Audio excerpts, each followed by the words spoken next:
on solving equations where we have parentheses in the equation, and this always messes people up. I'm not really sure why, but we'll find out soon.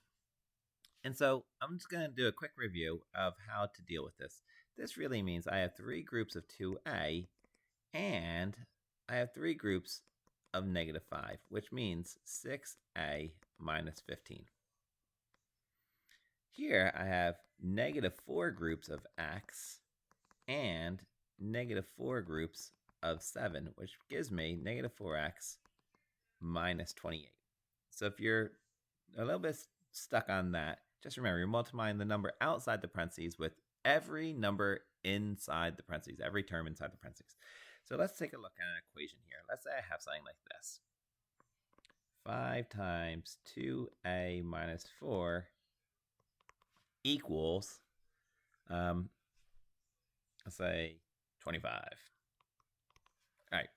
Now, if you watched my last video, you'll remember that I said we really want to have a variable term plus a constant term equals the answer. And we can do that here because 5 times 2a is 10a. 5 times -4 is -20. And that equals 25. And from there, now we're in good shape because we can do step 1, which says add the opposite. So I'm going to add the opposite of -20, which is positive 20. And I'm going to add 20 to both sides. I'm going to bring down the 10a. -20 and positive 20 is 0, and that becomes 45. And then I'm going to do step 2, which says divide both sides by the coefficient.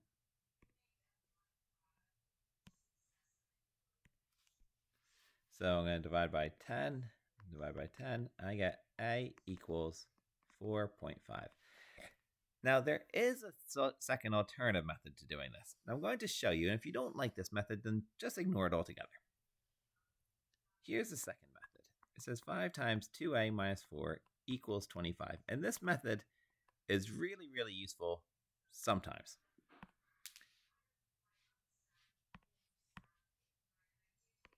This is 5 times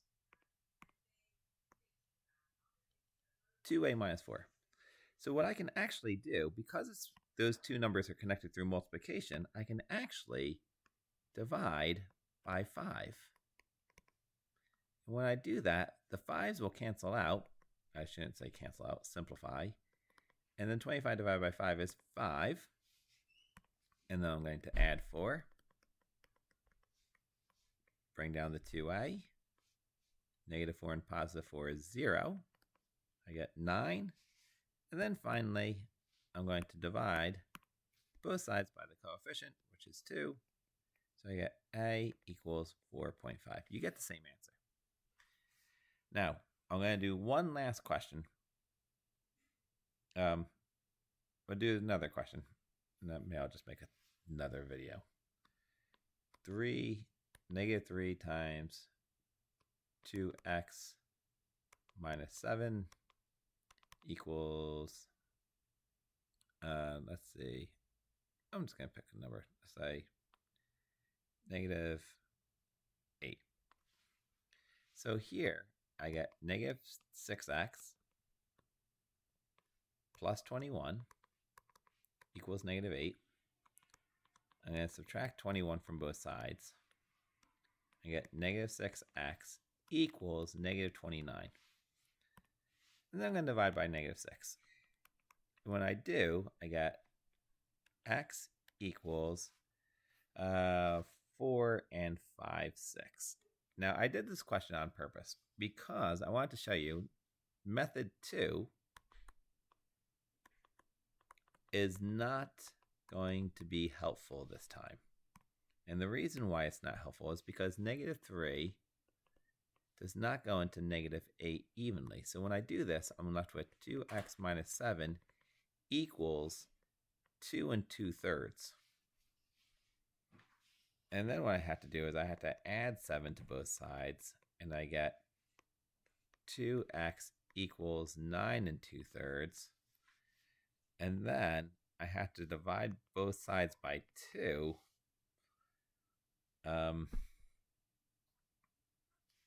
Which is, let's say, 9 2/3 is really 27, 29 thirds divided by 2. So 29 thirds divided by 2 is really the same as 29 thirds times 1/2, which gives me 29 over 6, which is what I had over there. So x equals 4 5/6. And you can see that was obviously not at all helpful. All right, so that's it. Don't forget to distribute first, and then you're in good shape.